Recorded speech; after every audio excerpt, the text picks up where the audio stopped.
Are here, they can come up. Morning, Your Honor. Or afternoon. Excuse me. All right, Mr. Lodice.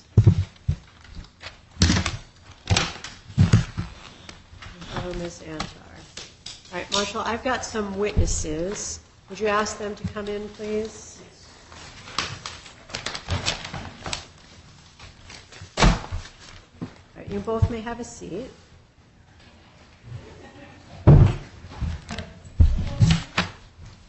So there are 5 matters on the docket today, 2 which originated in Milford and were transferred here, 2 originated in New Britain, transferred here, 1 that originated here.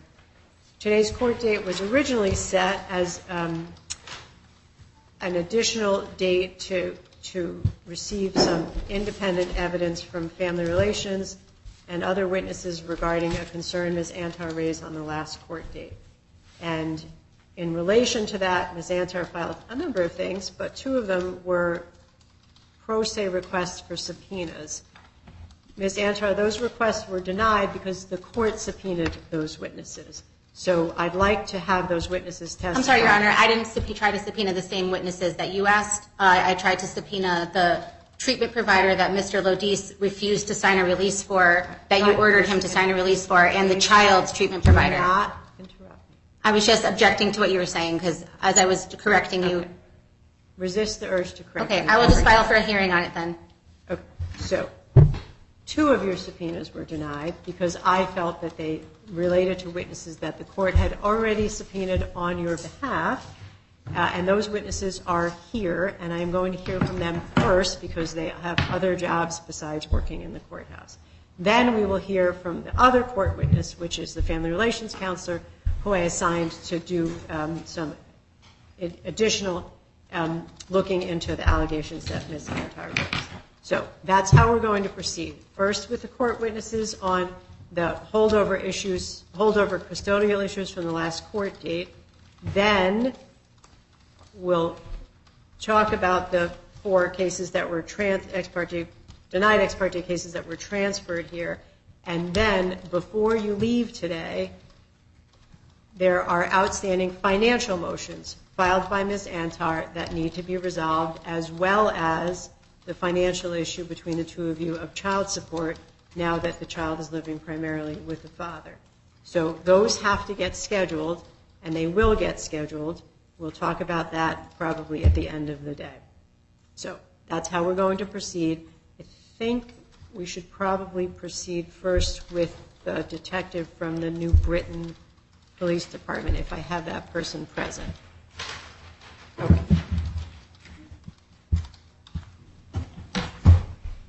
All right, so Detective Steves, right? Yes, sir. All right, come on up and just wait for the clerk to swear you in.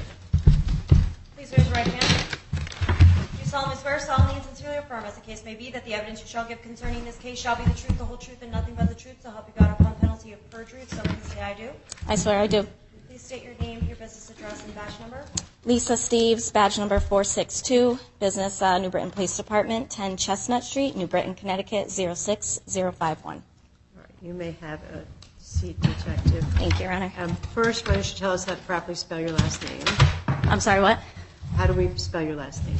It's S-T-E-E, V as in Victor, E-S. Sorry, I'm a little short. All right. And you, that microphone does not make you any louder. It's just for the sake of the monitor. So you are here pursuant to a subpoena from the court.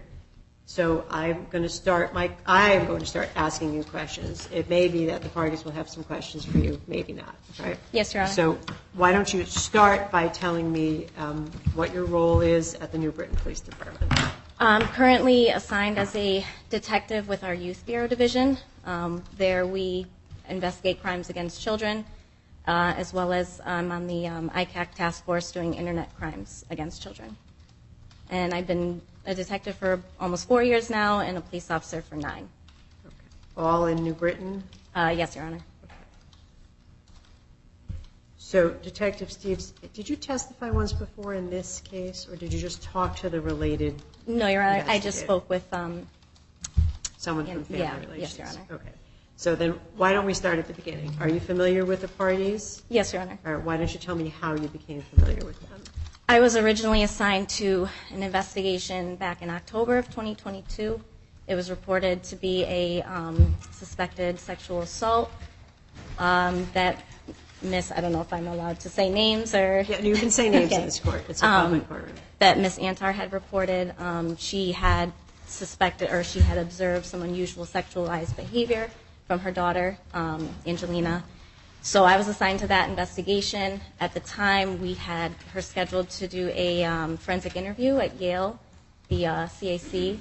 And Angelina at that time, she was very young, so it was hard for her to pay attention during the interview. So she didn't make a disclosure of any kind of abuse. The allegations at that time were that her half-brother, Dominic Lodice, was, I guess, sitting on her. It was, at that point, there weren't much details that we had at that point. So on February 3rd, I was assigned to another investigation. All right, hold on. Who initiated the October 2022 investigation? Miss Antar. Right, and how did that end? That end, I had to close it after after Angelina had her forensic interview. I closed it, no disclosure. Right. Was Ms. Antar cooperative in that investigation? Yes. And was Mr. Lodice cooperative in that investigation? In that investigation, I didn't have any contact with Mr. Lodice. And now there was another investigation, another allegation in February of? February 3rd of this year. Of 23, okay. And how was that initiated? That was initiated, Ms. Antar had contacted the police department stating the same allegations. She had observed her daughter humping her stuffed animals and rubbing them on her vagina and saying, "This is what Dom does to me." She had taken several recordings of Angelina doing this, and in the recording she's asking Angelina, "What is that you're doing?" And she says, "This is what Dom does to me." These are video or audio? Video. And you saw them? Yes, Your Honor. And the Honor. mother's, Ms. Antar's taking the Yes, Your Honor. recording? Okay, go ahead. So I watched the videos. We decided to do another forensic interview for Angelina. We set that up again at the same Children's Advocacy Center. Angelina had her interview. You could tell it was very different this time around. She's very smart, great memory, proper self-awareness of her body parts. And again, in this interview, she made no disclosure of being touched in any of her intimate areas. So we didn't have any disclosure at that time. I didn't close the investigation. I said that I would, continue investigating since this was now a second complaint. So I informed Ms. Antar I would be speaking with Matthew, Mr. Lodice, and attempt to do an interview with Dominic Lodice as well, his son. All right, and did any of that happen? Yes, Your Honor. And how did that investigation end? That investigation ended. Again, I had to close it. One, there was still no disclosure from the victim. Two, when I spoke with Dominic Lodice, he denied any inappropriate touching. And then on top of that, when Matthew came in for an interview with me, he had provided me with security footage in his home from the day that there was a specific date and time frame that Ms. Antar had reported the alleged sexual assault. So he showed me camera footage from throughout his home that Dominic and Angelina were never once alone together. And to just kind of make sure that those, you never know, sometimes the camera footage, date and time stamps may be off or inaccurate, he was able to corroborate the accuracy of them with GPS location on his phone that he provided to me. So I didn't have a crime scene, as we would call it. So I unfortunately had to close that one out as well. Were there any additional complaints made to your department? This time around, there was a new one. This came in, Ms. Antar had reported that, I guess, Angelina had gone to the doctor and her stomach hurt. She suspected it might be a urinary tract infection.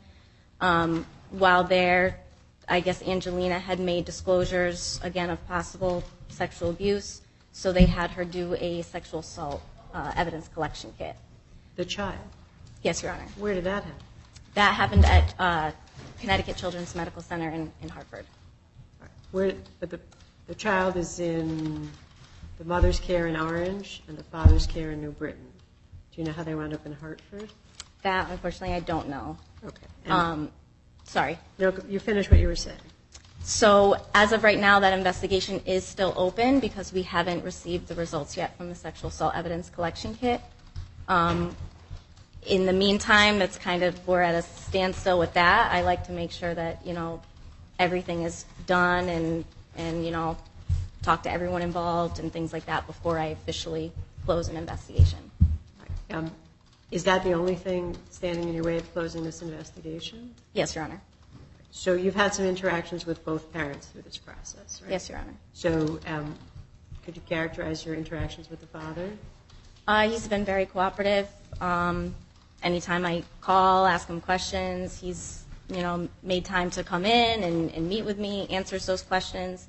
With juvenile law, Dominic, he was the suspect and he was too young to waive his own rights and speak to me. So Matthew and Dominic's mother, they both, I had to have their permission to interview him, which they both agreed to, and that was fine. So my interactions with Mr. Lodice have been normal, that they would be with usually all my investigations. All right. And what have your interactions been with Ms. Antar? I've tried to limit my interactions with Ms. Antar because it was very clear early on in the second investigation that she wasn't receptive to the information I was giving her, I guess I could say. She did become very hostile towards me and wound up, wanting to speak to supervisors. She sent very lengthy emails, which I did not, unfortunately, have time to get through them. They were so lengthy because of the fact that she started, she copied on these emails the captain of every division in our PD, our retired chief, our chief, another lady from the Rape Crisis Center. So I decided, let my supervisors handle this. I like to limit contact because anything between us has been, I don't really get a word in. I can never really say my side. And so one day, I think our last conversation, I was forced to hang up on her because she refused to let me off the phone. And I had to leave at 11 that day because I was sick. And that's mostly, and then I recently, my captain informed me that a complaint was filed against me. So I don't have any contact with her from here on out. When is that conversation that you felt you had to hang up on her? When was that? That was on March 13th. All right. And when you say that she wasn't receptive to the information that you were trying to give her, what information were you trying to give her that she wasn't receptive to? I was trying to inform her why at this time I have no probable cause. And I was simply saying, this was at that point, I still had to have an interview with Matthew, which his interview happened to be scheduled for that following day. And then I offered to even call her back, but she wanted to talk now and refused to let me get off the phone.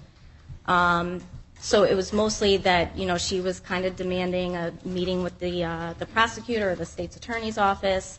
And I was telling her, I can't just do that. I need, I don't have any probable cause yet for an arrest. And it was just, I just could not really get a word in. It was to the point I actually made it a point to make sure all my conversations with Ms. Antar were recorded on my body cam, just in the event because there were kind of some things that were now being falsified about things that I said that I didn't say. So I made sure that everything was recorded. So we sometimes have this experience in family court where people make criminal complaints to get some kind of advantage in the family court process. And that's always a concern that the family court has that could be happening. Do you have any indication that that might be happening here? I don't feel comfortable saying yes or no to that question. I apologize, just because with sexual assault victims, I take my cases very seriously. And I'm not in a position to be like, this did happen, this didn't happen, because at the end of the day, I don't fully know. So the way I'm trying to perceive it or handle it is that, God forbid, something did happen in the future or has. I don't want to say, I don't know if you know what I'm trying to say. I don't want to, be like, oh, this is the reason why she was reporting it. I don't know Miss Antar well enough to say, she's vindictive or spiteful or doing this for certain reasons. My only interest was Angelina and making sure she was safe. It does appear that certain circumstances, because I go off of facts and circumstances, it does seem unusual to me, certain things that have happened, the way I've been spoken to, the way DCF and all the other disciplinary teams that are involved. And just a lot of, you know what I mean? I don't like to say that this definitely is being reported just out of spite or because of custody issues. What other investigatory teams were there? So what we do with these investigations, we'll do, because this was such a unique case, we had to, before we decided to do a third forensic interview, we have what's called an MDT. That team includes the forensic interviewer, the advocacy center for the kids, the state's attorney's office, myself, any clinicians, any doctors, anyone, DCF, anyone that has Angelina's, safety at their interest. So when we had a meeting, that was everyone that was included. So is there anything else about this situation? So I have a custody dispute. That's what's happening here. Is there anything else that you want to make sure that I know about your work with the family? Not that I can think of off the top of my head. I can't think of anything right now. I feel that your court pretty much has a lot of, the valid or most important information. As far as I've tried to limit my contact with Miss Antar just because of her hostility. So I can't think of anything else. Okay. All right. So I think that this is information that we've mostly received from Family Relations before, but so I don't have any more questions for this witness, and I'm going to be mindful of her time. Your Honor, I have some questions for the witness. All right. Well, what are those questions about, Ms. Antar? They're about what she just testified. So I'd like to. Can you narrow it down for me? Yes. Okay. So narrow down the questions for me. Right. So I'm going to start. What are the subjects that you want to ask her about? Okay. So I just wanted to start by saying, why didn't you bring up the third police interview that we had at the New Britain Police?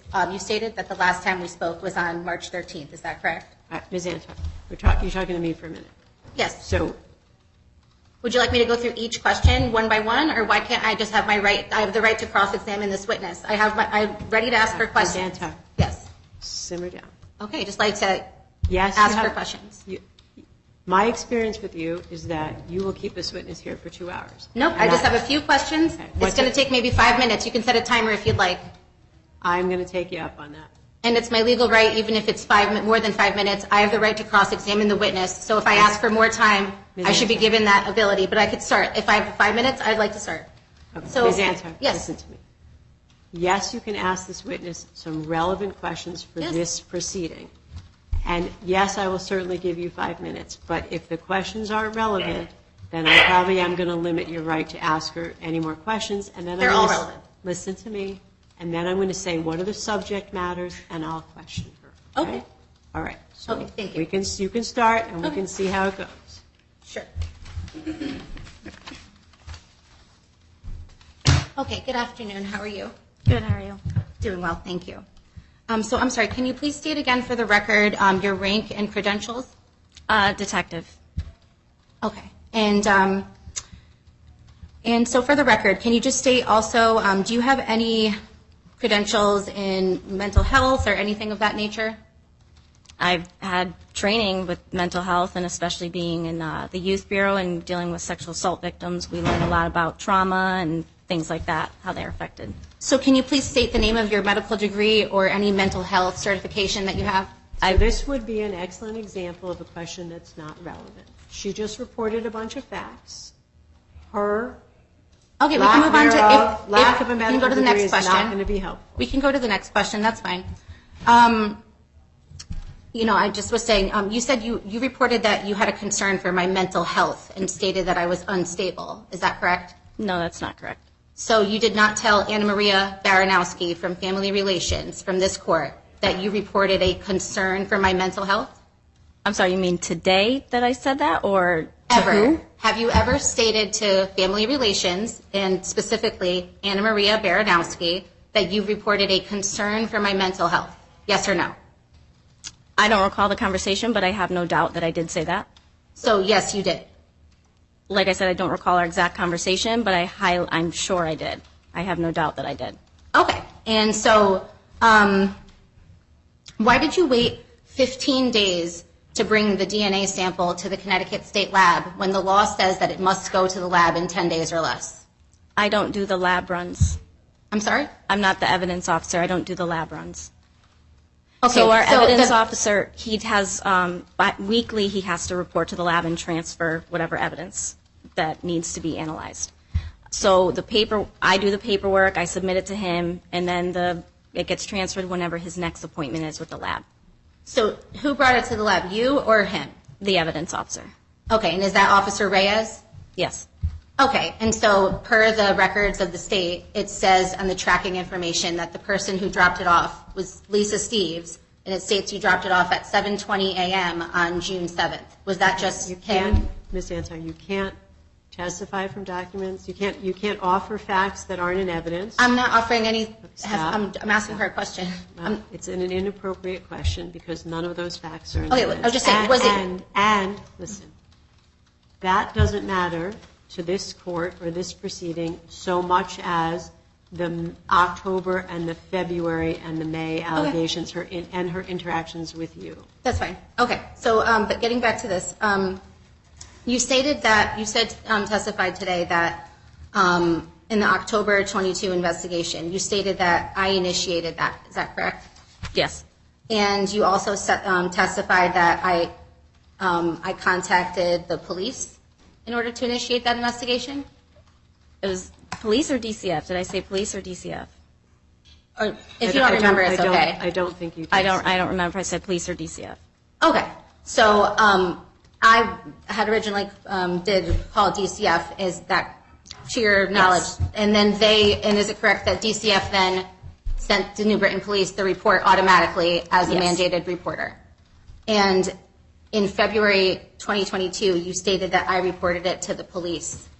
Is that also incorrect? It was either, I'm sorry, I don't. It was either police or DCF. I have my reports. I can review them to call it. Okay. And then as far as we discussed about the first forensic, which took place in October 2022, and you were there, correct? Yes. And did you ever speak to Angelina at all on that day? No. And have you ever met Angelina? No. So you've never seen or met my child? I've seen her, but I've made it a point not to be introduced to her. Okay. And so during the first forensic, that took place at the Yale Child Advocacy Center, is that correct? Yes. And the woman who conducted the forensic interview, her name was Priscilla Westberg, LCSW. Is that correct? I remember the first name, Priscilla. You said Priscilla. Okay. And so did anybody else, I know you mentioned before, you said there was a team, and you mentioned the person from Rape Crisis Center and the other individuals, but is it correct that the only person who was in the room with Angelina during the interview was Priscilla in October? Yes. And just to clarify for the record, is it true that you, as well as the DCF worker at that time, observed through some type of two-way glass where Angelina couldn't see you, but you were able to both observe in real time? However, only the interviewer and Angelina were alone in that room. Yes. And was this interview recorded? Yes.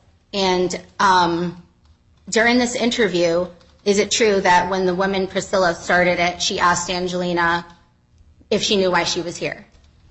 Yes. And did Angelina say no? I don't remember. So according to Priscilla, she had stated that Angelina said no, and that's why. Objection, hearsay? Okay. So you can't ask the witness. Let me rephrase the question. Listen. You can't ask the witness a question about things that other people said. That's fine. I'm going to rephrase it. So I know that, after the interview, you came back in the room with me and everybody else, correct? Yes. And while it was happening, I was in a room with the Rape Crisis Center victim advocate and somebody else from the Yale Child Abuse Clinic, and I was not witnessing this interview like you and the DCF worker were, correct? Correct. Okay, and then after, you guys came in to debrief me and explain to me what occurred, right? Yes. Okay, and then so is it to the best of your recollection that per the conversation that we had in that room after the interview, that you guys explained to me that, Angelina said she didn't know why she was there, and that's the reason why they then brought out some type of drawings which showed a age-appropriate figure of a human body for a child? I'm sorry. Do you remember if they brought out drawings showing Yes, the body? yes. Okay. And so at that time, was Angelina asked to identify random parts of the body, such as an arm or a leg, and she answered that correctly? No. That was part of the reason why they had to end the interview. Because her attention span, they didn't even get that far. So it was hard to really hold her attention to actually have a successful forensic, which is understandable. She was so young. Right. So you don't. Hold on. Let's just be clear. Angelina's born in 2019, right? Yes. So this happened. The interview you're talking about right now happened in 2022. Yes, Your Honor. So she was 3. Yes, Your Honor. And also, is it correct that in these forensic interviews that they ask the same set of questions to a child between the age of 3 and 18, and that regardless of your age, all children get asked the same set of questions between the age of 3 and 18, and that they do not modify these questions at all based on the child's age, that they're the same across the board? The Finding Words protocol, that's incorrect. They do modify the questions. But is it true that they're not allowed to ask the children leading questions? Correct. And is it true that the social worker that conducts these interviews is trained specifically that they can't ask anything leading at all? Correct. And if they get to a dead end where they would have to ask a leading question, is it the protocol to stop the interview? Yes. And was Angelina asked if there's anywhere on her body that no one else is allowed to touch? They have to identify the parts to have her be known what parts are what to her, what she calls certain parts if she's aware. They couldn't even get that far. So you don't remember when Priscilla stated that she was able to identify, this is my arm, this is a leg, and then the third thing they asked her was, is there anything on your body that no one else can touch? And she answered no. You don't remember Priscilla saying that in front of me and you? I'm sorry, I'm specifying about the intimate areas, that she didn't identify the intimate areas. The part about the arm or her identifying the arm, that part I don't remember. You don't remember. But you do remember that she was unable to even identify what her intimate areas or private parts were. Correct? So was Angelina ever asked in that forensic interview if anyone touched her in her private parts? I don't think she was asked that. Because that would have been a leading question, right? Correct. Correct. I'm sorry. So now so was she ever asked directly by anyone from New Britain Police if she was sexually abused? Police don't interview our victims. And is it the state law that police are not allowed to interview child victims? It's not that they're not allowed, it's just not our procedure. Okay. Stop. Ms. Antar. Yes. I let you go for 10 minutes. You haven't asked this woman a single question that's relevant. I just have some questions about the second interview as well. Please don't interrupt me. You haven't asked this witness a single thing that's How is that not relevant? Please don't interrupt. She just testified that she never met my daughter. Please don't interrupt. So why don't you tell me what it is broadly that you want to know about this witness, and I'll ask her about it. Put your questions down. Tell me what you think it is that this witness could offer this proceeding. So the witness failed to mention the fact, I'm sorry, should I be sworn in first? No, you're not going to testify. Okay. I'm just trying to figure out what you think this witness I'd like to tell you, yes. Okay.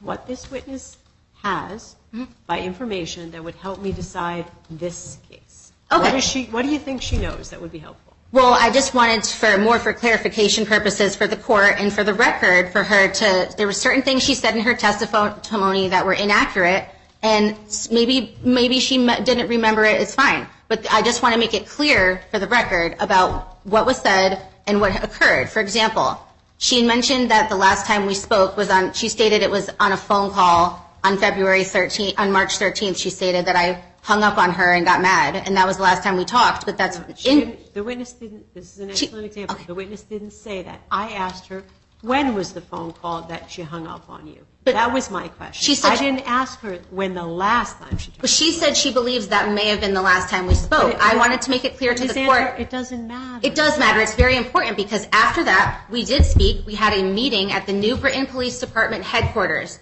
During that meeting, it was a full recorded video interview in person where she was there, Sergeant Barcelo of the New Britain Police Department was there, Cindy from the Rape Crisis Center of Milford was there, and Detective Lisa Steeves. We had a very productive interview. They gave me 1 hour of devoted time and listened to me. They were respectful. Everybody was nice. Lisa was very nice. And they said to me at the beginning of this interview that we're just letting you know this is all being recorded. And during this interview, I disclosed to her that Angelina, there was a whole nother investigation that she didn't bring up. And they stated that they were going to, Okay, so stop. Yeah, okay. Let me ask this witness about any other investigations. That would be helpful. Okay? But you're not going to do it because it takes too long when you do it. Sure. And you're asking this woman all sorts of irrelevant stuff. So I got 3 investigations, October 22, February 23, and May of 23. Any other investigations regarding this 4. family? And that's 4. probably why I was jumping at. There's a lot, so that might be why That's fine. I wasn't. Tell me about the 4th. The 4th one is the current one. So the first one was October. Second one was February 3rd. The third one came up in March during actually the first or the second investigation, and now the one we're at now. So there's now 4. So there's actually 4. Okay. And were the first 3 closed? Yes, Your Honor. And were they all initiated by Ms. Antar? Yes, Your Honor. And the 4th one is the one that you haven't closed because you're waiting for the results of Hartford Hospital. Yes, Your Honor. Okay, and now I wanted to. Other subjects. It's very relevant in that you stated that the first they were closed. We established that the first one was immediately closed. She immediately closed the investigation when my daughter was unable to identify private parts. This is very relevant. Ms. Antar. Yes. She stated it was. She stated no disclosure. That doesn't mean that the abuse didn't happen. If you can't follow the rules of court, I'm going to have to put you in the hallway for all these people. Well, I have the right to cross-examine this witness. You don't have. I do have the right to cross-examine this witness and the other witness. Okay. I have the right, and I have questions. You're refusing to allow me to ask her questions. You said you want a broad overview. I'd be happy to provide that to you. What other subjects do you think this witness might be helpful? Right. I wanted her to clarify that Angelina didn't say that she wasn't abused. They did not investigate it other than asking. I wanted to just clarify. I understand. Okay. But do you understand that why the first? They were closed. And I want to make it for the record.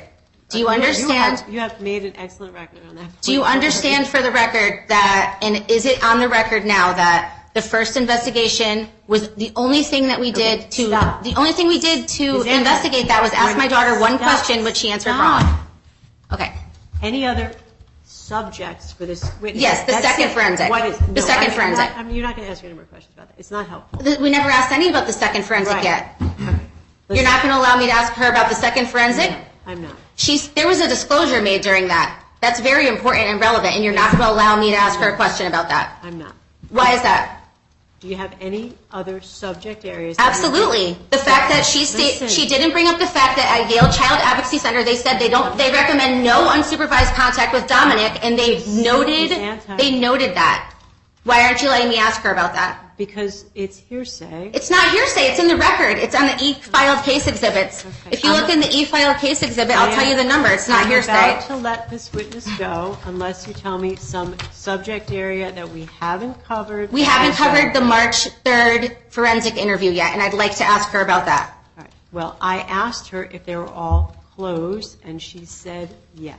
I'm not talking about the police investigation. I'm talking about the forensic interview, which was scheduled by DCF, that took place on March 3rd, 2023 at the Yale Child Abuse Clinic that was conducted by Leah Smith. That's what I'm talking about. You did not allow me to ask her about that. Listen, this witness works for the police department, so she was present for this interview. She observed it. It's very relevant.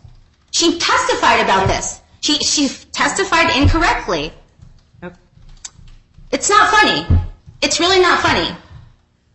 Ms. Antar, This witness can only tell me firsthand what her department did and what she did. She testified what she observed at the March 3rd. If you can't stop interrupting you know what? and you can't let me finish my sentences, this is not... So just to confirm, I'm not going to be allowed to continue to cross-examine this witness? Correct. Because You're not allowing me, I couldn't hear you. You said correct, you're not going to allow me to ask any more questions to this witness, despite the fact that I have some that I wrote down here that I'd like to ask her about things that never got addressed, that will be on the record that you did not let this get asked. What is the subject matter? The subject is the fact that you said that I scheduled these forensics. DCF scheduled them, not me. I wanted her to clarify that. I also wanted her to clarify that there was a disclosure that was made on March 3rd. And it's not hearsay. It's in the records, which I filed as an exhibit, which were put in by Angelina's My Chart.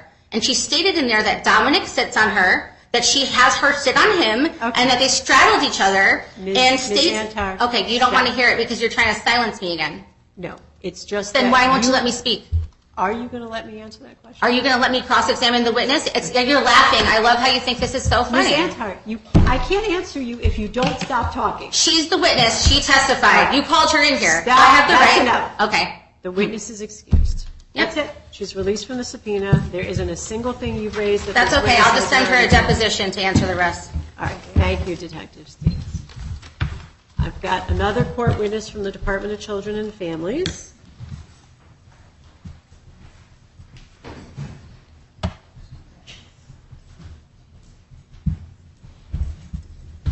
Okay.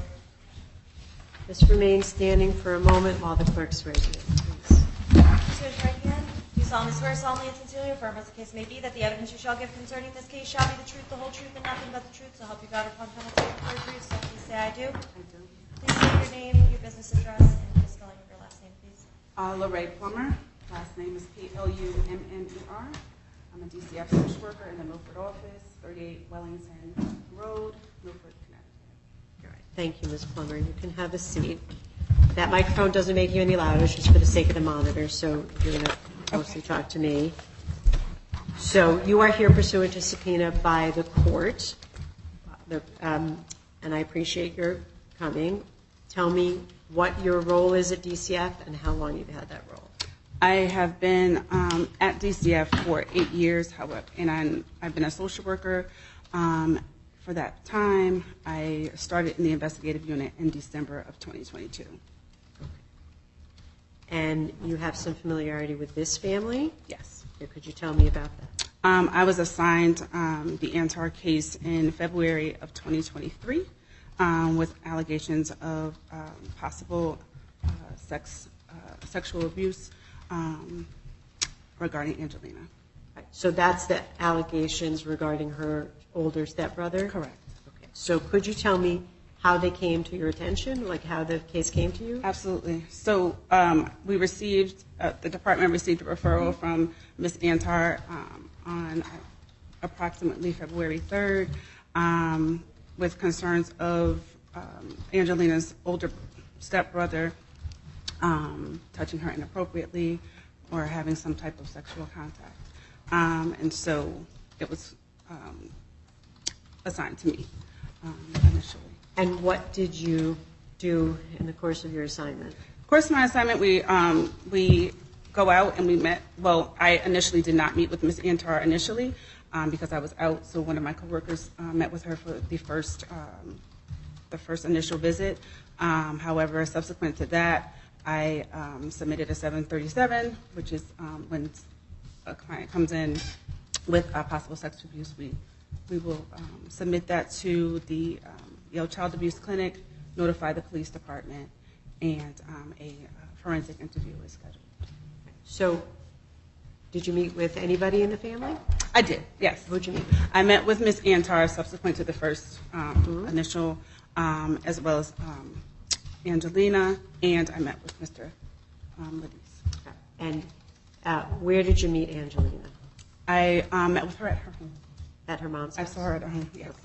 And how was Angelina at her mom's house? At her mom's house, she was lively, playing around. I didn't have too much conversation with Angelina because we try to limit the conversation regarding the case so that she can just meet with one person at the forensic interview.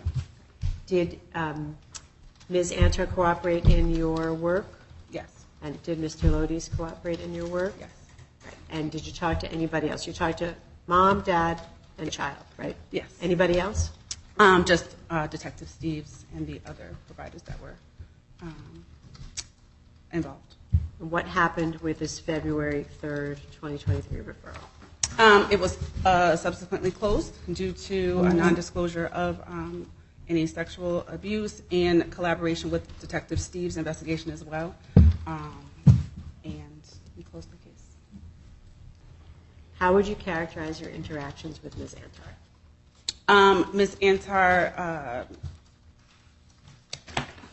stopped communication with me mid-investigation due to she didn't like the way I handled the case.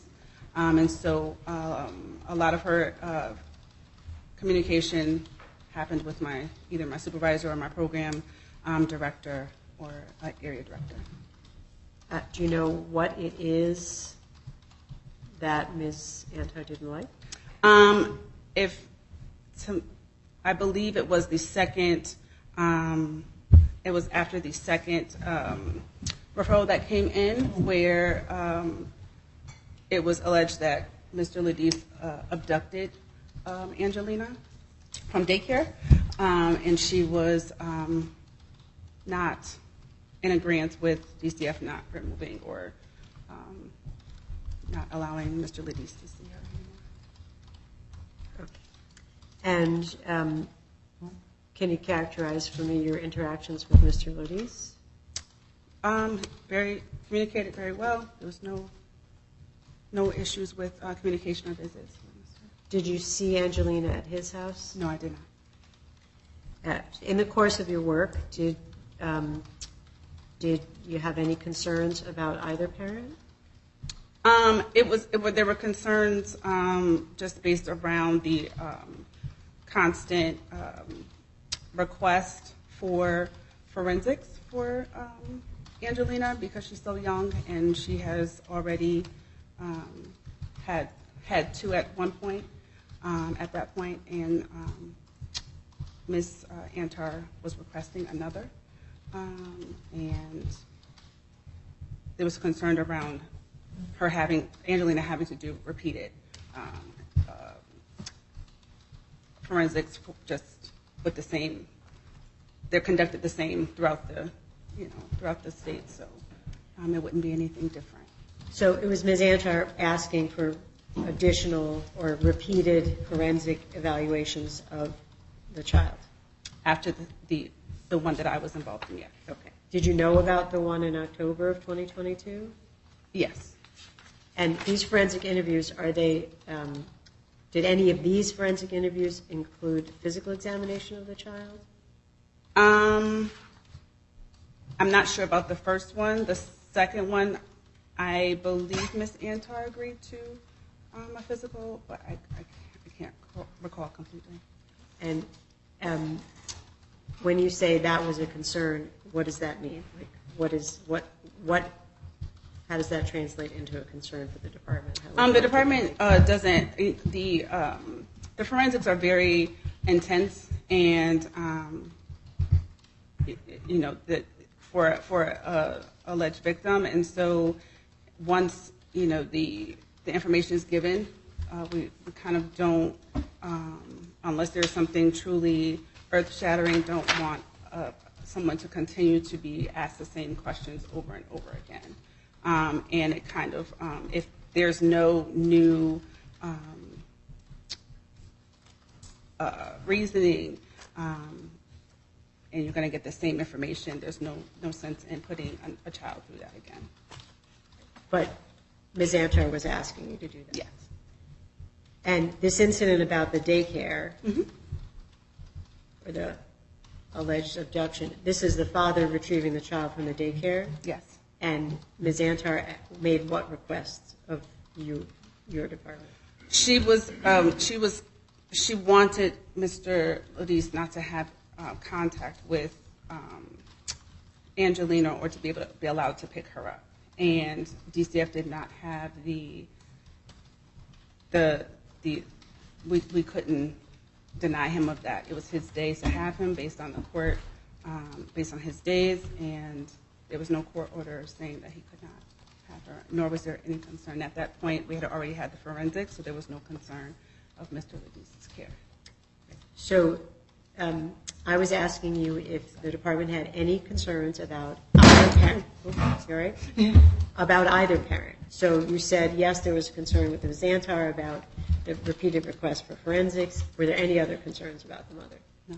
And were there any concerns about the father? No.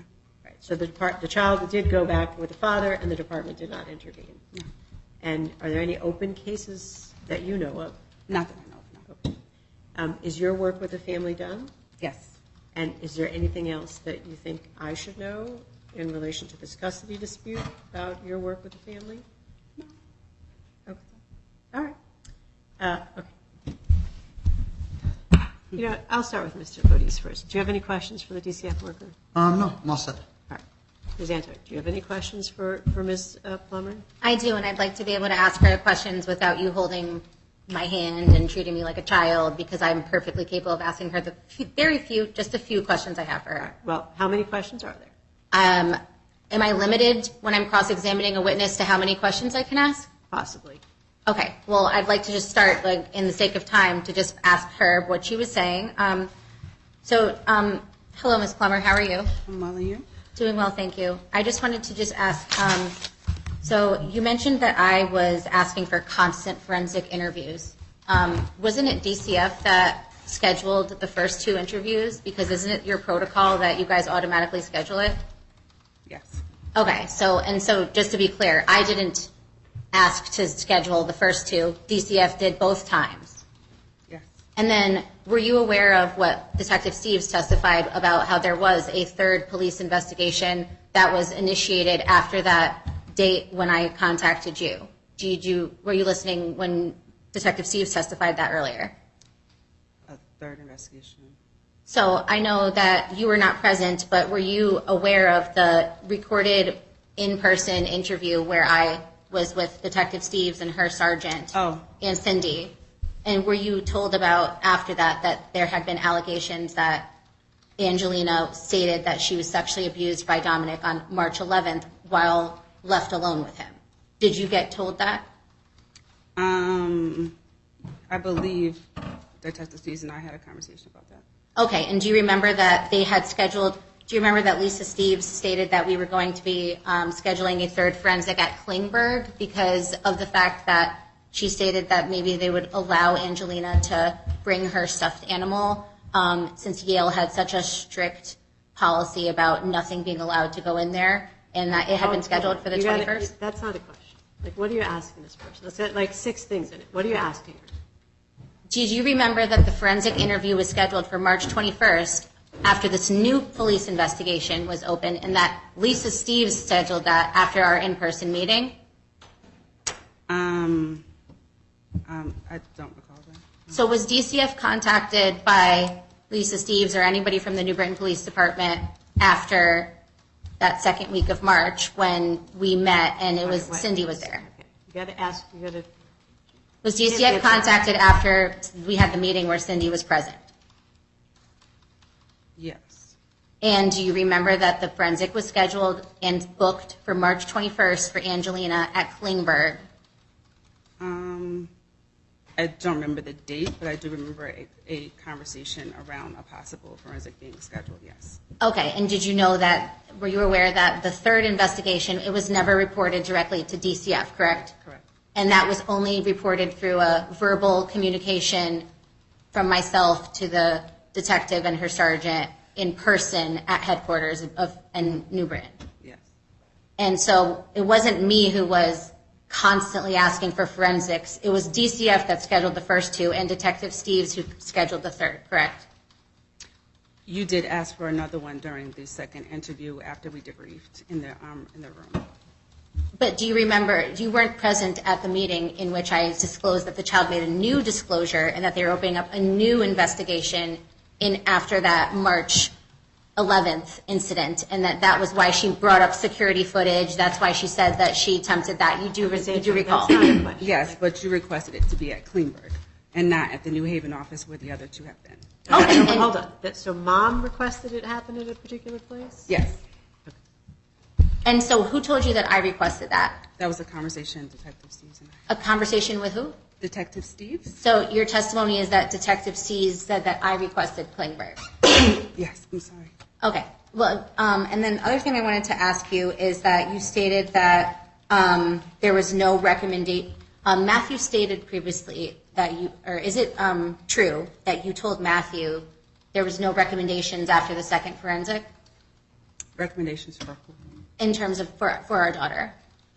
No, there were recommendations. And which recommendations did you relay to Matthew that were recommended by the child abuse clinic in Yale after that second forensic where you were present? The child abuse clinic, like from the same thing from the first one.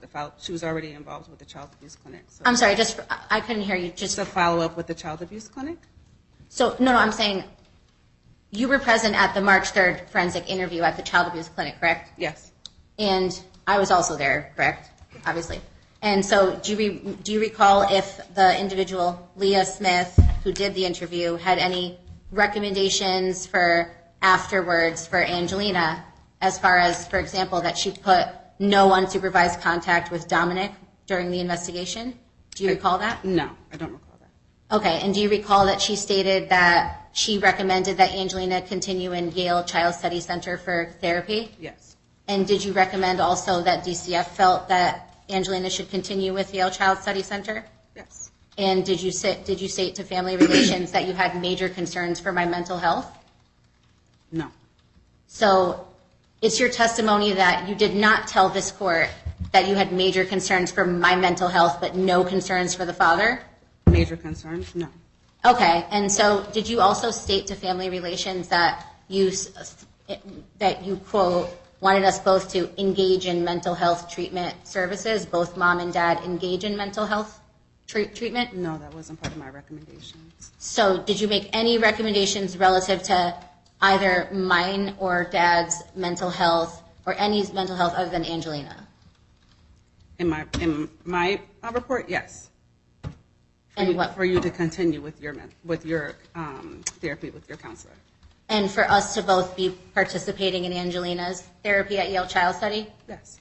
Okay. And then I also wanted to say, you stated that these forensics are intense for the children. Mm-hmm. Do you feel that the questions that were asked of Angelina in the second interview that you observed were intense, or how would you describe the interview itself that Angelina did? I think the interview was thorough and appropriate. And did you witness that Angelina stated during that interview that Dominic sits on her and has her sit on him? Yes. And she stated that when they asked to demonstrate what he does, she straddled the floor. Is that correct? Yes. And so she did make those disclosures as documented in my chart. But you are saying you don't remember that Leah Smith. You have to pick which question you want. Okay, so is it your testimony that you don't remember if Leah Smith had recommended no unsupervised contact with Dominic? No, I don't. Not to your recollection. I don't remember that, no. But you didn't. Did you ever see the my chart or the follow up from any of that? No. Okay, and then let me see what else. And as far as with, you said that you guys. So DCF decided that they weren't going to do the third forensic interview because why?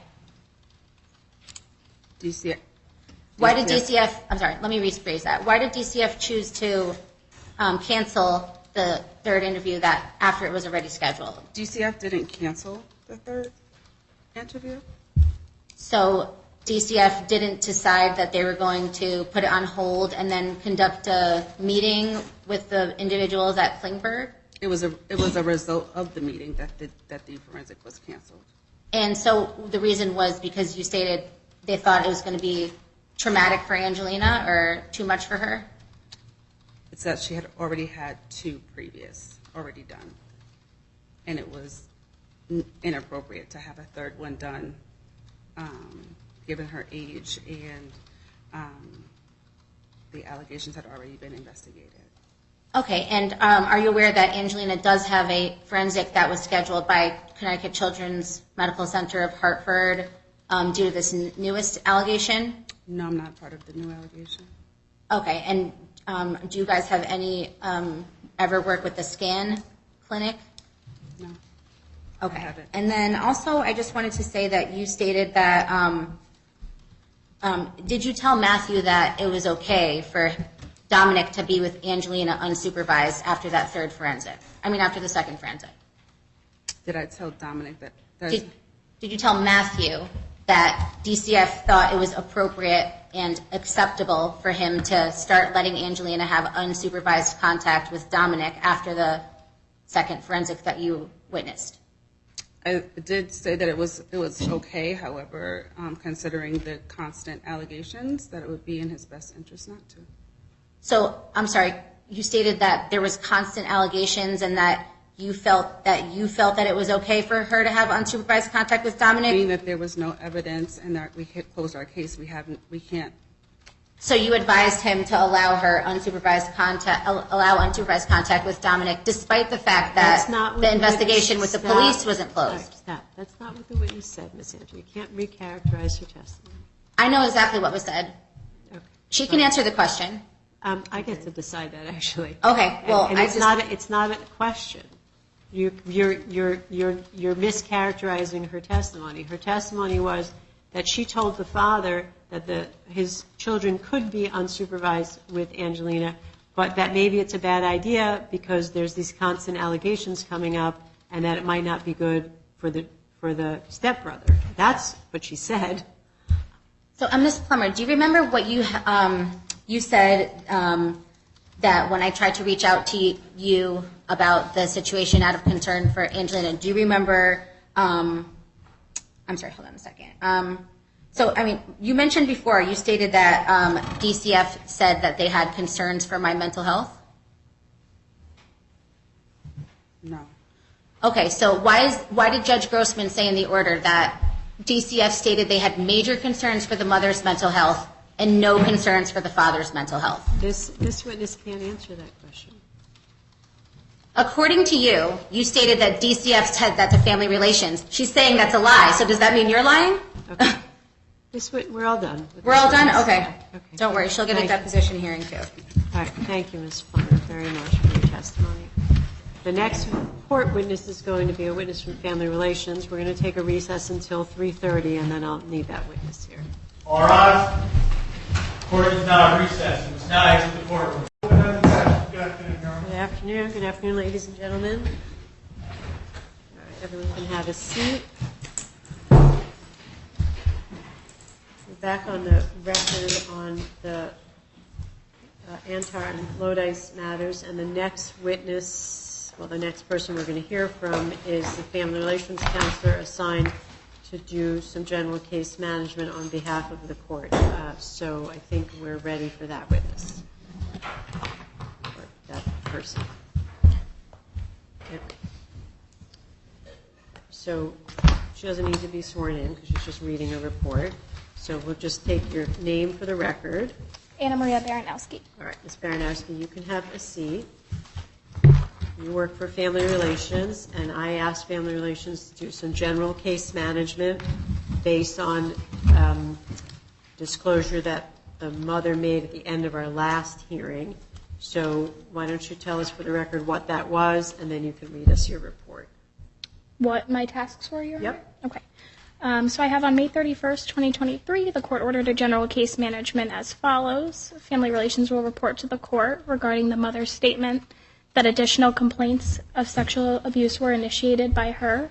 In May of 2023, Family Relations will attempt to speak with any person or provider familiar with this new complaint, to include DCF, any police departments, and any medical providers, including Hartford Hospital. Therefore, each parent signed releases for the following: Bright Horizons, Preferred Pediatrics, Yale Child Study Center, Griffin Hospital, Connecticut Children's Medical Center, and the Department of Children and Families. A release of information was not needed for the New Brighton Police Department. So, to be clear, you've provided general case management on this case before, but all you're reciting for the court today is May 2023 to now. Correct. Okay, go ahead. A release of information and record request was mailed to Bright Horizons on June 8th, 2023. On June 8th, 2023, Family Services left a voicemail message for Director Paula Boyles. At the writing of this report, Family Services has not received information from Bright Horizons. A release of information and record request was mailed and faxed to Preferred Pediatrics on June 8th, 2023. Family Services spoke with nurse Kelly Daly of Preferred Pediatrics on June 9th, 2023. On June 2nd, 2023 at 11 a.m., Ms. Antar made an appointment for Angelina for June 9th, 2023 at 4:30 p.m. The appointment was scheduled as a standard sick visit to discuss things going on with Angelina. On June 9th, 2023, the pediatric office was contacted by Ms. Antar via telephone, whom indicated that Mr. Lodice is refusing to take Angelina to her scheduled appointment later that day. Shortly thereafter, Mr. Lodice contacted the pediatric office via telephone, indicating that custody change, he has sole custody, and indicated that he would not be bringing Angelina to her scheduled appointment later that day. The pediatric office requested that Mr. Lodice provide them with written documentation of the custody change for their records. As their records stand, the parents share custody. Angelina was last at the pediatric office for a recheck visit on October 25th, 2022, following a visit at Yale.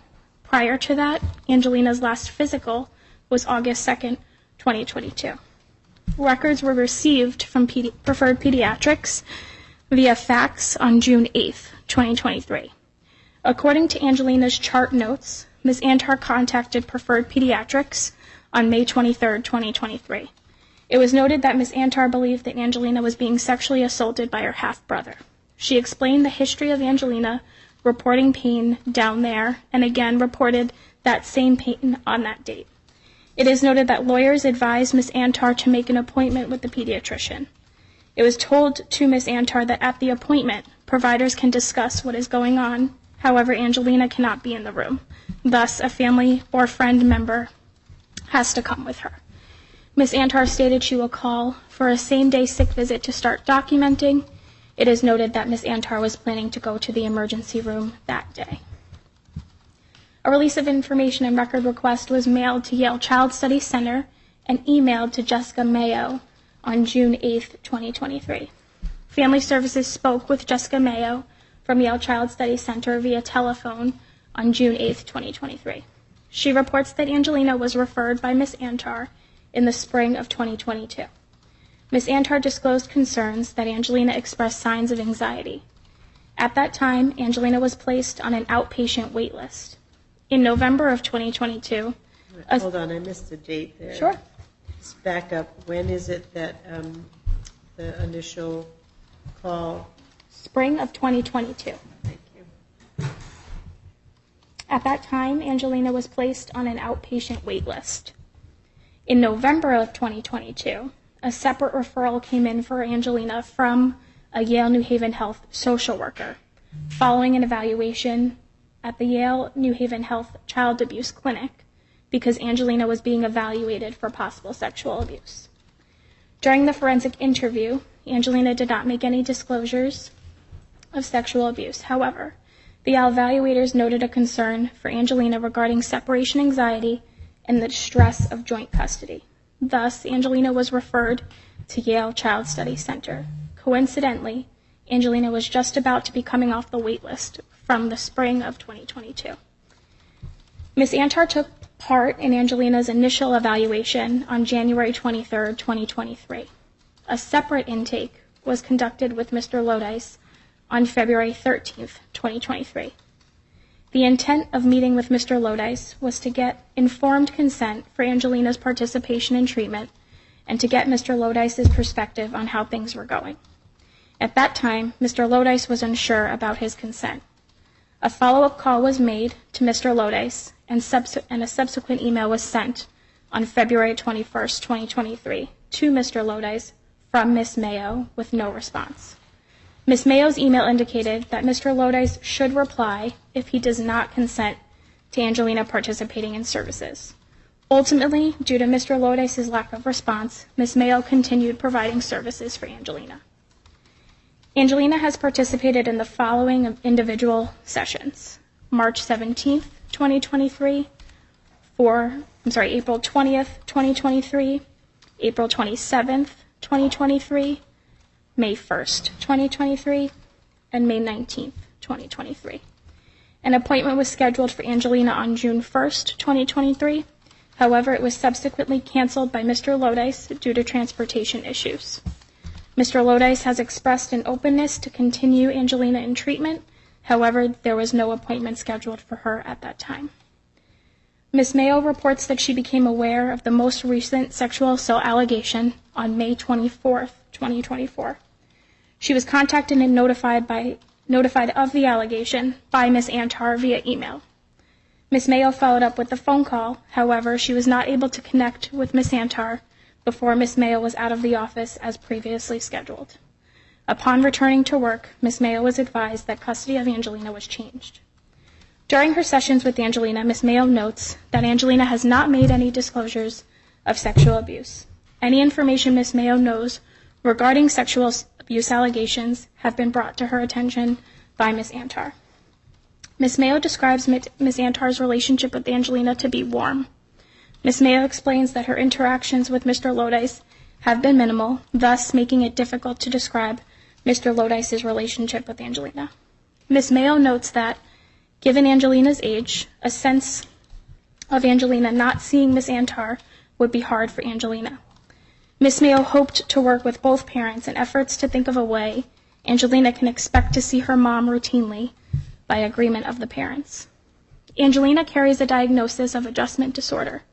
Different than struggling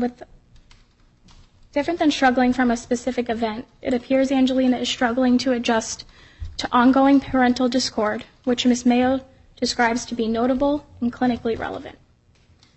Ms. Mayo contacted Family Services on June 14th, 2023 via telephone. She reports that on June 8th, 2023, Mr. Lodice reported to her that he is not interested in pursuing treatment at Yale Child Study for Angelina. Ms. Mayo reports that she provided Mr. Lodice with her clinical judgment that Angelina should continue in treatment given the recent separation from Ms. Antar. Ms. Mayo recommends that a third party be available to speak to Angelina's needs. She reports a concern about Angelina's voice getting lost. A release of information and record request was mailed to Griffin Hospital Records Division on June 8, 2023. At the writing of this report, Family Services has not received information from Griffin Hospital. A release of information and record request was mailed to the Connecticut Children's Medical Center Records Division on June 8, 2023. Family Services received medical records via fax on June 14, 2023. Angelina visited the hospital on May 23, 2023. Angelina's diagnosis is noted as parental concern about possible sexual abuse. The emergency department's discharge notes state Angelina Lodice discharged to home/self-care. It is noted in the history that Angelina has had a forensic interview through Yale New Haven for previous sexual assault disclosures.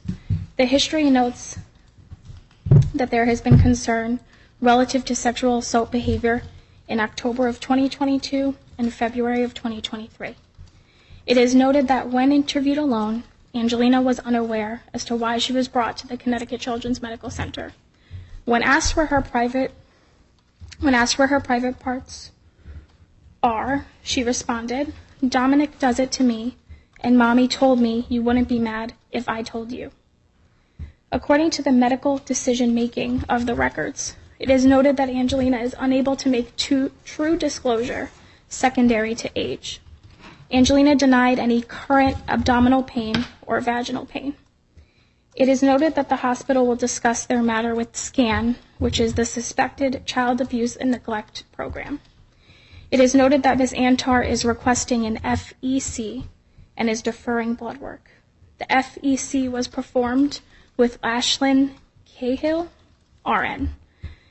An anogenital exam was performed with Dr. Kelly, and no bleeding or bruising was noted. A DCF report was filed, and the New Britain Police Department was advised. The FEC kit was given to a New Britain Police Department officer. It was recommended that Angelina follow up with scan and her primary care. A release of information and record request was mailed to the Department of Children and Families Records Division and emailed to Lorraine Plummer on June 8, 2023. Family Services spoke with DCF worker Lorraine Plummer on June 8, 2023 via phone. She reports that at this time, her case with this family is closed and she no longer has the file. She reports that she was subpoenaed on June 7, 2023, regarding this matter for a court date of June 15, 2023. She indicates that once she has her file, she will reach back out to Family Services. At the writing of this report, Family Services has not received information from the Department of Children and Families. Family Services spoke with Detective Lisa Steves of the New Britain Police Department on June 7, 2023.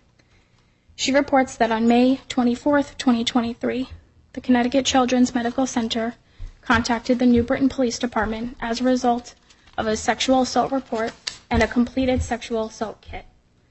The responding officer is Charmaine Podgorinsky. Ms. Antar showed the officer a video that she took of Angelina that day in the hospital. This video was entered into evidence along with a written statement from Ms. Antar. Officer Podgorinsky notes in her report that she had the opportunity to speak with a nurse, Michaela Lavoie, of whom indicated that it appeared Ms. Antar was egging Angelina on to say certain things in the video. It is common policy for the responding officer not to interview the minor child at the hospital. Thus, Angelina was not interviewed by Officer Podgorinsky on May 24, 2023. That same day, May 24, 2023, the matter was assigned to Detective Steves. According to Detective Steves, Ms. Antar's statement included the following information. On May 19, 2023, Ms. Antar dropped Angelina off to her grandmother's residence, Karen Bauer, in Waterbury. Later that day, Mr. Lodice picked up Angelina from Ms. Bauer's residence to go to his residence in New Britain. On May 20, 2023, Mr. Lodice's sons were left home alone with Angelina when Mr. Lodice went to work. Angelina told Ms. Antar that Mr. Lodice's younger son was in the bedroom playing when she was in the bedroom with Mr. Lodice's oldest son. Mr. Lodice's older son brought Angelina behind the couch. Angelina stated that he pulled down his pants and her pants. When asked what Mr. Lodice's older son did, Angelina reported that he does what Dom does. Angelina then stated that Mr. Lodice's older son put his penis on her back, vagina, and butt. He made her lie on her stomach, and he lied on top of her. This is how his body parts touched her. Mr. Lodice's older son then got off of Angelina and told her not to tell anybody. He threatened that if she did, he will put her to sleep. Ms. Antar picked up Angelina from Mr. Lodice's residence on May 21, 2023. On May 23, 2023, on her way to school, Angelina stated that her stomach hurt. At this time, Ms. Antar thought Angelina may have a UTI. It is noted that Angelina's pediatrician recommended Ms. Antar take Angelina to the emergency room. Thus, Ms. Antar took Angelina to Griffin Hospital. Griffin Hospital referred Angelina to the Connecticut Children's Medical Center in Hartford to have a sexual assault kit completed. Detective Steves reports that her contact with Ms. Antar is limited. If any interaction is needed with Ms. Antar, Detective Steves' supervisor typically handles it. On June 3, 2023, around 10:30 a.m., Mr. Lodice participated in an interview with Detective Steves. At that time, Mr. Lodice contacted his son's mother, who confirmed that their oldest son was at a friend's sleepover in Southington during the time of the alleged sexual assault. Mr. Lodice provided text messages to Detective Steves related to that claim. Detective Steves reports that at this time, there is no probable cause for an arrest. Upon conversations with the multidisciplinary team, Angelina will not be scheduled for a third forensic interview at this time unless the sexual assault kit comes back with concerning results. According to Detective Steves, the kit could take up to 60 days to be returned. Typically, she gets them back from the lab within 1.5 months. Sexual assault kits are submitted to the lab once per week. Angelina's kit was brought to the lab on June 6, 2023. And that concludes my report. Okay. Well, thank you for your report. You're excused. Thank you.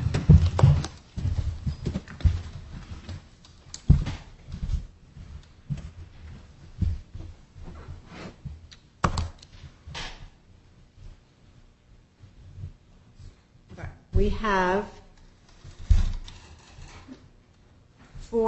5 things on the docket today. So one is the wrapping up of the custody motions. That was the 3 witnesses we just heard from based on the disclosure that Ms. Antar made at the last minute of our last hearing.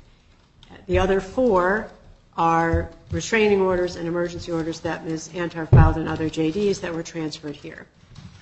Then we also have these financial motions that have not yet really even started, plus the related issue of what's happening with child support moving forward. So, What about the emergency ex parte that's scheduled for today? You didn't mention that. I think that's one of the 4 motions that, oh no, you're right, there was one filed here. Well, because that emergency ex parte was the subject of all these other motions, I'm going to treat them all sort of similarly. It's not. They're separate. And also you stated last time that since it's a 4D case, that Support Enforcement Services needs to handle everything in magistrate. So are they here? Okay, no, what I said is that when we schedule, my orders say that when we schedule the financial motions, that we would need family relations here. So here's my question. We have all You these. said Support Enforcement Services, not Family Relations. Are they here for that today? My question for the 2 of you is how would you like to prioritize the hour that we have left? We have the child support motions. We have with the old ones. We have the new issue about child support between the 2 of you going forward. And then we have these 4 denied ex parte motions. So I think, Ms. Antar, you're the moving party on most of those. So which of these would you like to try and address in the next hour? I'd like to first start with the first one I filed, which is the emergency ex parte motion. Okay. And, sir, which of these do you think we should be taking up first? Well, it doesn't have to be first, but I'd like to touch base on the child support moving forward part at some point before we leave today.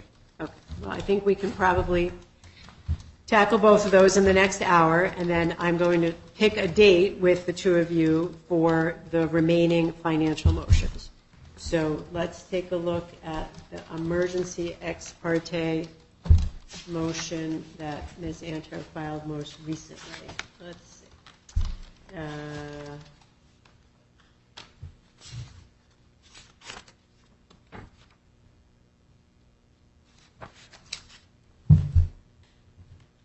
Is that May 26th? Is that something you filed May 26th, Ms. Antar? Yes, and I'd like to speak about this motion. Okay, well, hold on. Let me take a look at that motion.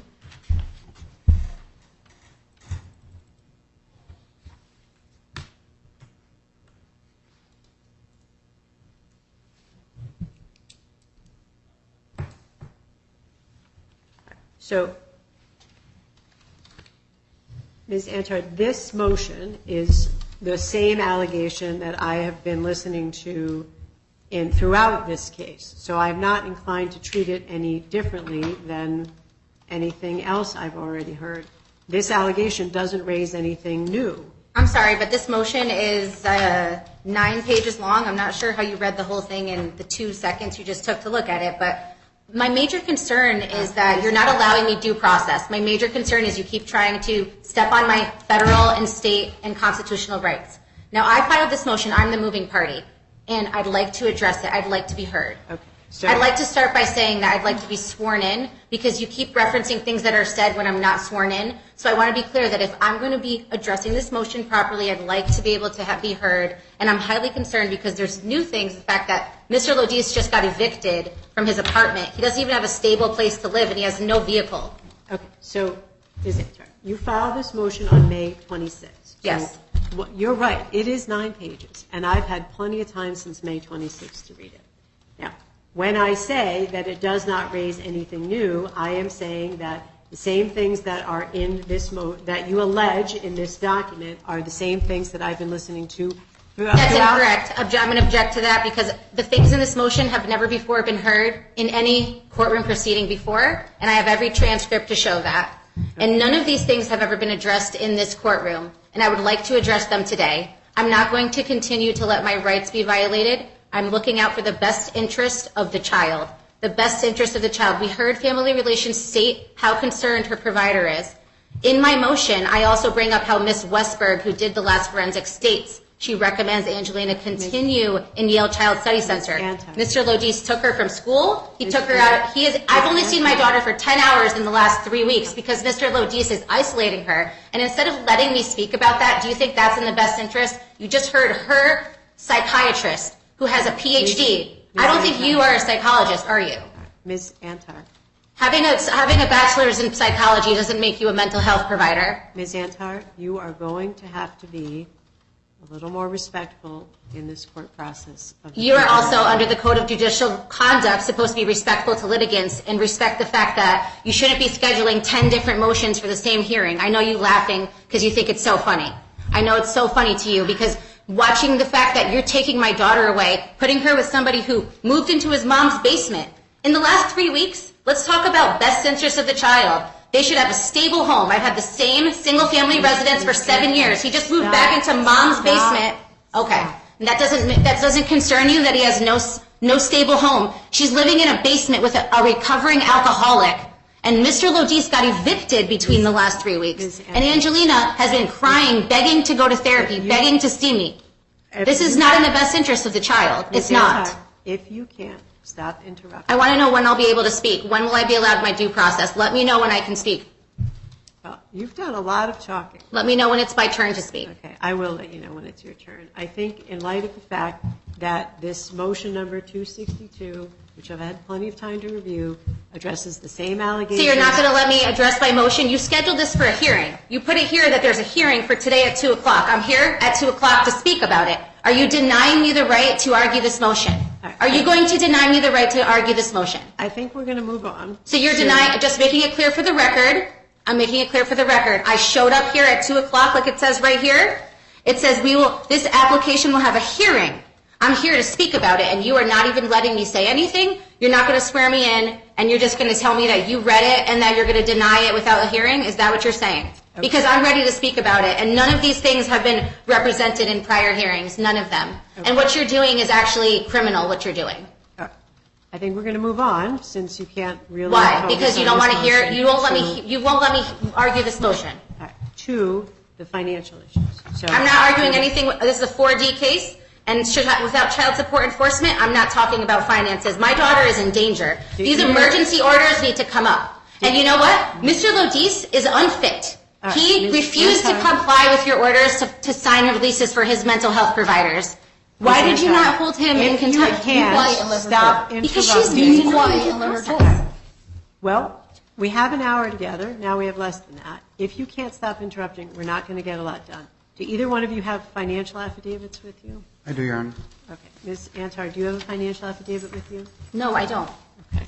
Well, you're going to need to file one. How much time do you think it's going to take you? Why do I need to file one if this is a magistrate matter? We have a contempt hearing for magistrate on August 2nd. I was told by support enforcement this morning that anything to do with support enforcement and child support must be in magistrate court, must be because it's a 4D case. And in each of our prior hearings with you, you verified this, including the last one. You said, quote, I need support enforcement here because it's a 4D case. And again, support enforcement already gave us a court date, and they stated that on that day, anything to do with financial, which is on a separate docket from this, will be handled. So I don't understand why you're trying to force these things to be heard here when the jurisdiction is magistrate. The jurisdiction also, the state law says it has to be in the jurisdiction. Stop it.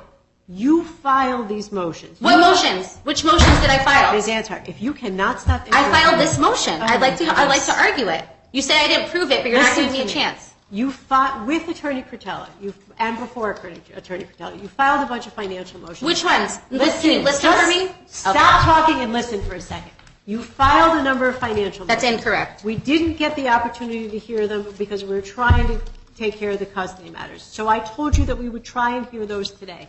And I did tell you that we were going to need support enforcement here because they need to tell us. You said today you would say if I could see my daughter back. Are you going to let me see my daughter? That have only You been... want to let her talk? Let her finish. All right, Just- Marcia, she's Marcia. mine. No. No? I'll handle it. I'll let you know if I need help. Ms. Antar, listen to me. They're your motions. You told me you wanted a hearing, and I'm sorry, I'm having a hard time understanding you, and I'd like it if you could please be respectful enough to clarify which motions you're referring to. Do you have my court orders? Which motions are you referring to? I issued a lengthy decision that said that the only financial motions that were left were listed at the end of that motion, and we would try and do them with support enforcement only because... So are we gonna- Stop!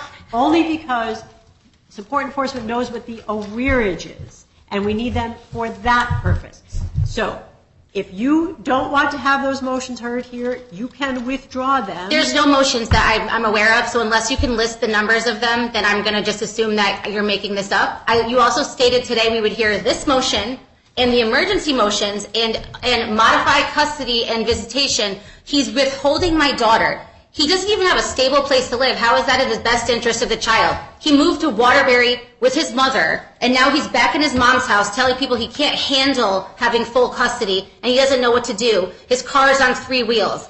You just heard the family relations say that they are highly concerned that my daughter is not in therapy. He withdrew her from the doctor. He withdrew her from therapy. He withdrew her from everything. My daughter's being isolated. This is abuse. Public Act number 21-78, Jennifer's Law, named after Jennifer Doulos, because her husband killed her. Because it was the same situation. Go look how many filings they have, over 700. You want to say mine was the highest one? Go look at this one. They changed the law because of her. Why aren't you complying with it? You forced me to come here today. You denied my request for remote testimony 4 times in a row and forced me to come in person to face the person, even though I'm protected.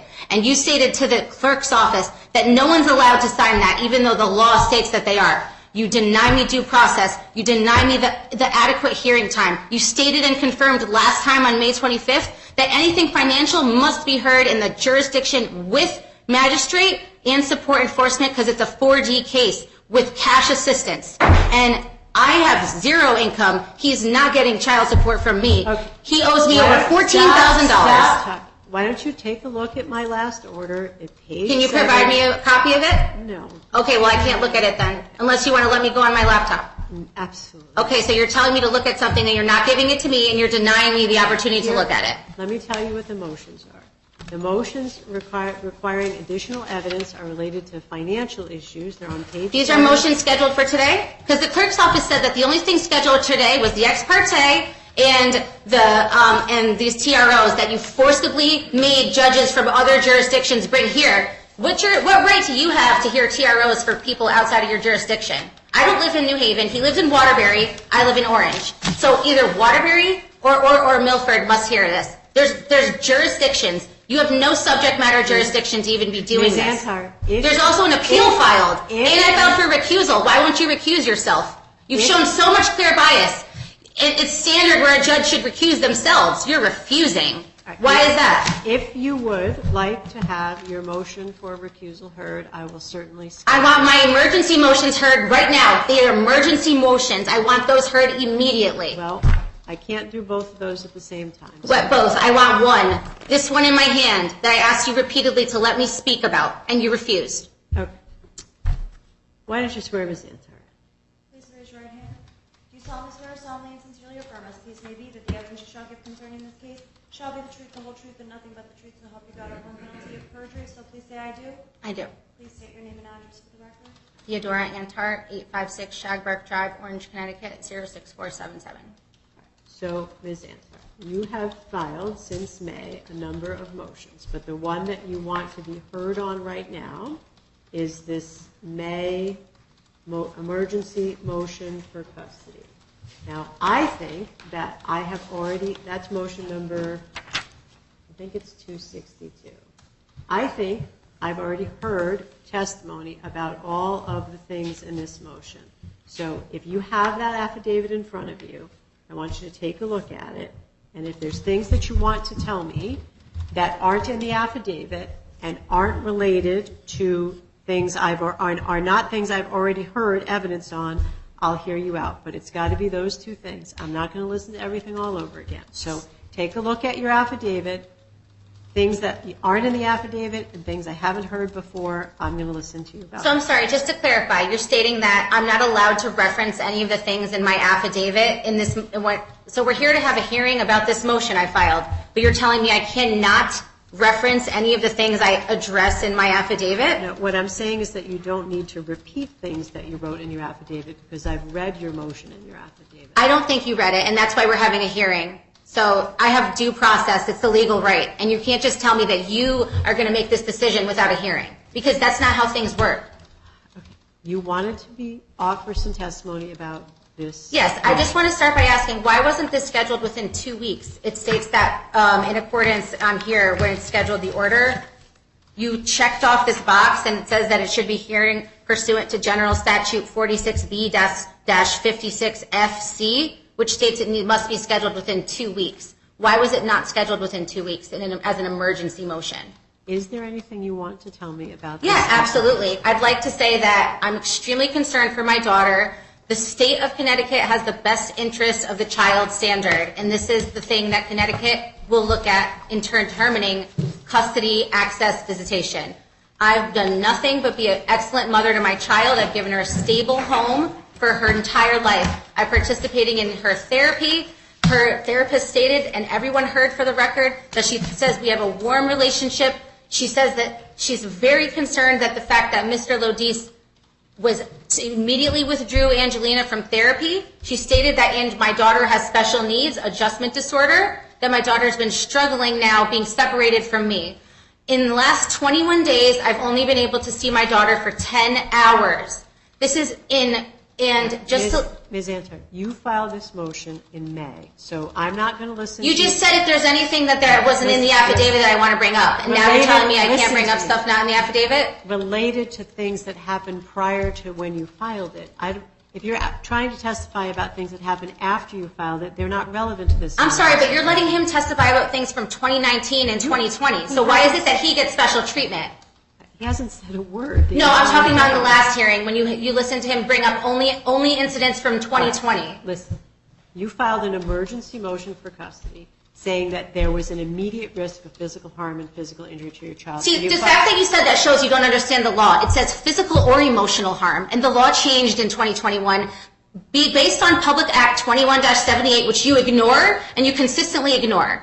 The fact that you even said it's only physical, it says it right here on here. There's a risk of physical or emotional harm. And there is a huge risk of emotional harm to my daughter because she has no access to therapy. She's been completely isolated from myself, the other members of my family. She's been recommended by, again, talking about what I referenced in my affidavit, Priscilla Westberg, who I'm going to be getting a deposition. She conducted the last forensic. She stated she recommends Yale Child Study outpatient services. She recommends that no unsupervised contact with Dominic.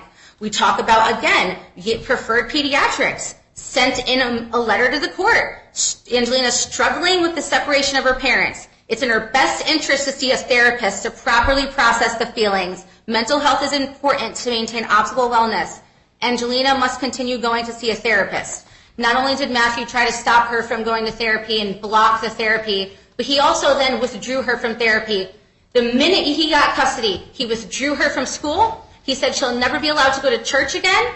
He stopped allowing her to go to therapy, and he's been denying her access to medical care. She was told by Hartford Children's Hospital to have a follow-up appointment on May 31st. He did not bring her. He said to me, tell me what her appointment is, and I will bring her. As soon as I told him, he immediately called the doctor and said she won't be going there anymore. In your order, you said the child's going to be registered in New Britain Public Schools. Since that order was issued, Mr. Lodice left his apartment after being evicted from his apartment in New Britain and moved back in his mother's basement at 48 Quarry Hill Road, Waterbury, Connecticut. He said to John Casanova Jr., who I'm also going to get a deposition on. Objection, hearsay. He stated that he is struggling with taking care of Angelina. Angelina has not been given medical or mental health services. We asked for a GAL repeatedly. My motion for the GAL is still pending. I'd like it to be ordered. Why can't you allow Jessica Mayo, PhD, said the same thing? Listen to me. If you want to offer testimony on your emergency motion... This is. No, it's This not. is an emergency. My daughter's in great risk of mental, emotional risk. She won't even be allowed to see me. You're making it so he can keep her away. You think that it's in the best interest of me to only see Angelina for 10 hours in a 3-week period when she used to live with me? My daughter, Juliana, hasn't been allowed to see her sister. You think it's okay for me to have supervised visits with Angelina, but I can have sole legal and sole physical custody of Juliana. For the record, my daughter Juliana Viglione, in the Antar Viglione case, I have sole legal and sole physical custody of her since 2016. I've never not had sole legal and physical. But you're telling me that that's okay for Juliana to live with me as her sole custodial guardian? Since you cannot focus on the motion. What do you mean? Let me You're ask. telling me that you don't think this is concerning. You're not concerned about my daughter. The 60 days that we have to wait for the rape kit to come back, she can just keep being babysat by Dominic. That's fine? That's not a concern? That's not a reason to have a GAL? Ms. Antar. Why aren't you concerned for the best Ms. interest? Antar, if you can't follow court instructions, I'm going to have What to instructions are those? For you to just deny me my due process? to stop talking. Stop talking. Why? Because you don't want to hear what I'm telling because I'm telling the truth? I have some questions for the father. Since you So you're going to stop me from arguing my motion as the moving party. You let him sit there the whole time last time. One more opportunity to stop talking. Mr. Lodice, Yes, Your Honor. what is going on with Angelina seeing her mother? So I've been trying to do supervised visits.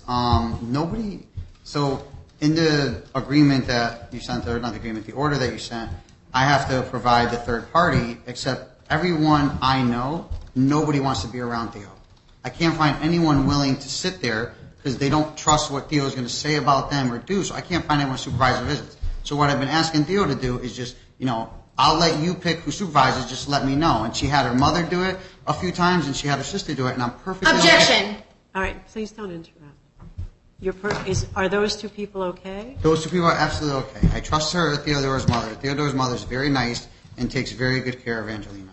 And I also trust her sister, Irene, because her sister is the same way. She's very level-headed, very calm, and will follow the parameters of, that we set as far as visitation. Okay, so how often has that happened? It's happened 3 times in the past 3 weeks. Okay, and is that because you're not available, they're not available, mom's not available? A little bit of both.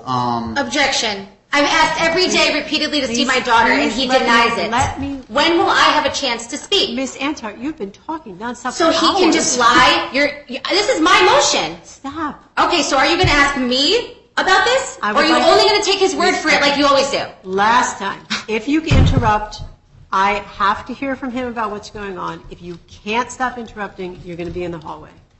Do not interrupt. I will tell you when I'm ready to hear from you.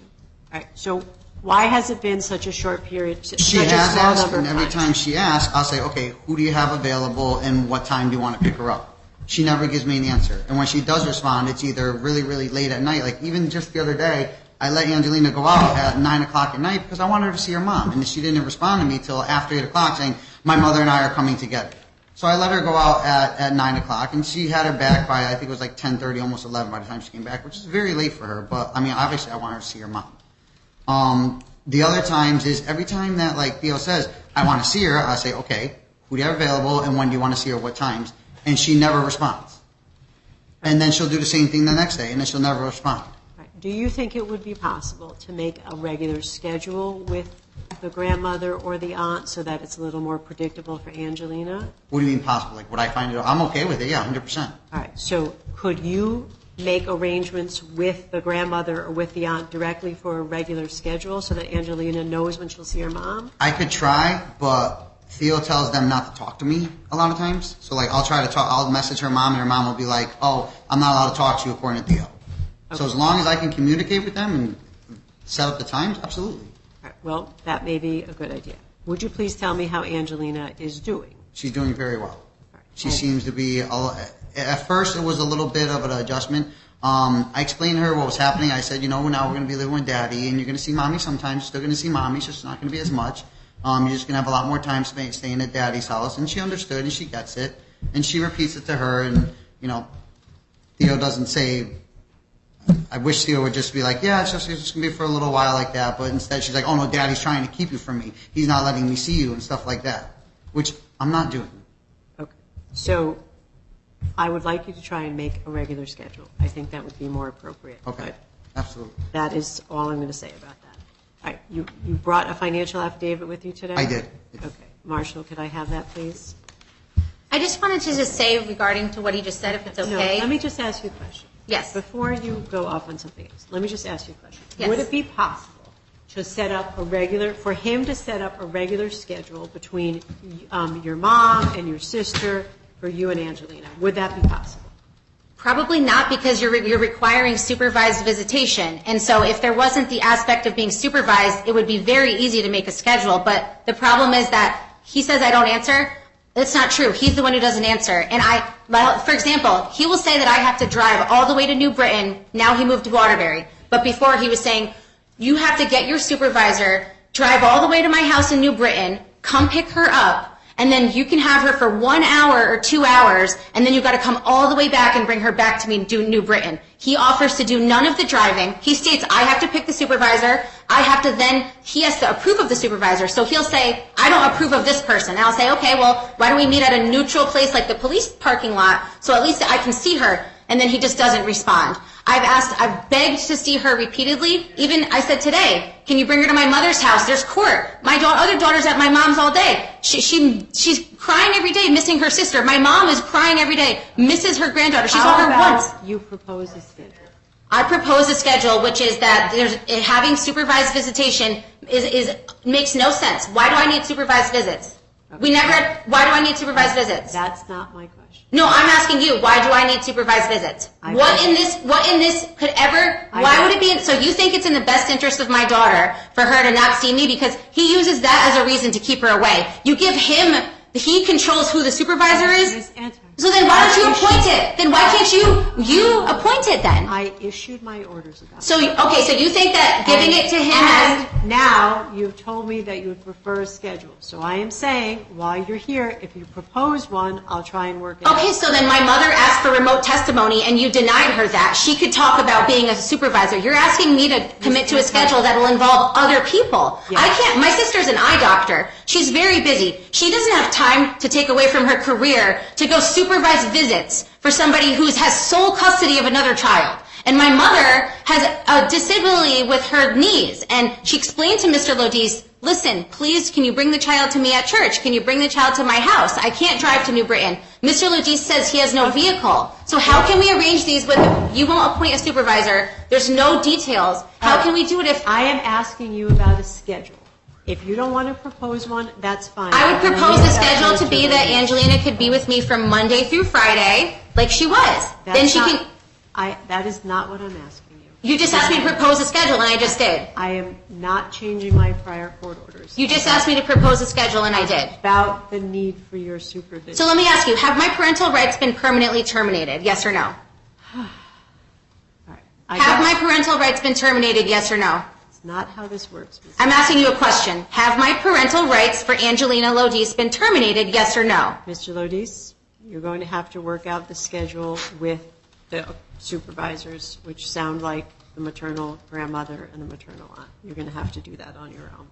Ms. Antar, how long is it going to take you to file a financial affidavit with the court? I'm going to need to have counsel in order to do that. Okay. Well, the last time we were here, you told me that you thought you'd be hiring someone. So what's And I going on haven't. with So that? I'd like my file to be released to me because I have not been able to get counsel. I've spoken to maybe 40 different lawyers, and I could be happy to tell you the names of all the ones that I tried so far, and I've not been able to. Okay. So how soon do you think you can file a financial affidavit? Because these financial motions are yours. You wanted them heard.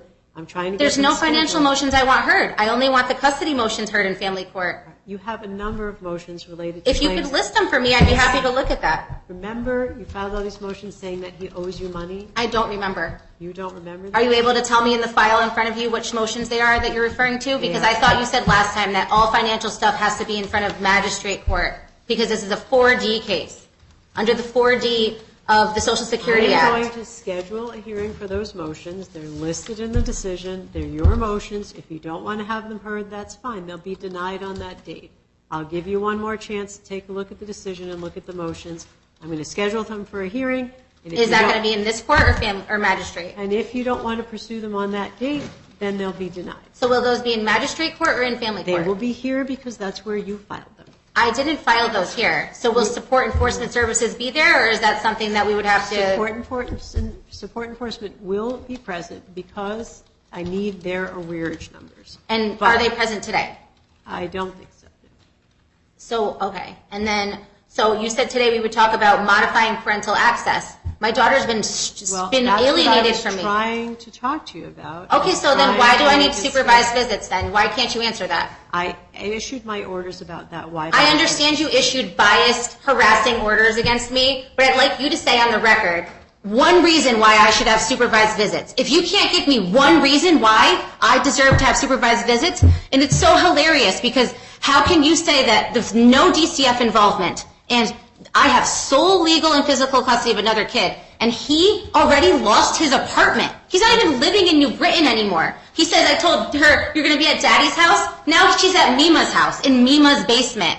So with the alcoholic stepdad, Roy Bowers, that's not concerning to you? Because in your order you said she lives alone in New Britain. She's going to go in New Britain schools. How is she going to do that when now she lives in Waterbury? How is she going to do that when he doesn't even have a stable place to live or a car? That's not concerning to you. If you can't.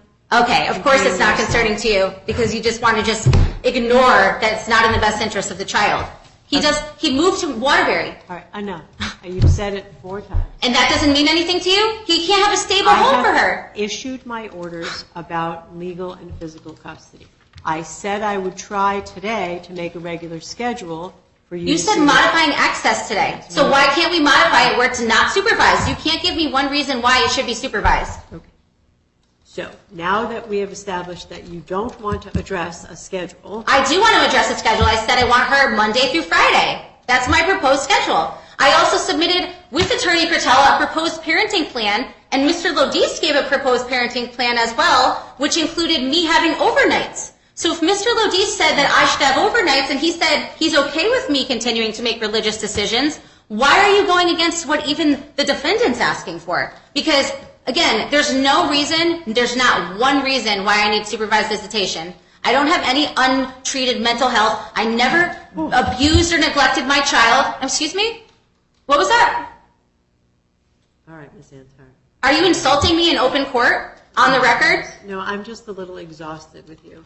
If you're exhausted with me, why don't you recuse yourself from this case? Because clearly you shouldn't be sitting at this bench right now. I am going to schedule a hearing on the remaining. So we're not going to talk about custody, visitation, access, or the fact that he's denying my child medical access. And okay. I am going to remind you both that there are some upcoming hearings. So if there's motions to intervene if they're properly. I also filed a contempt that you ignored. But you let him talk about stuff from 3 years ago and make up lies. Okay. You know what? We're all done.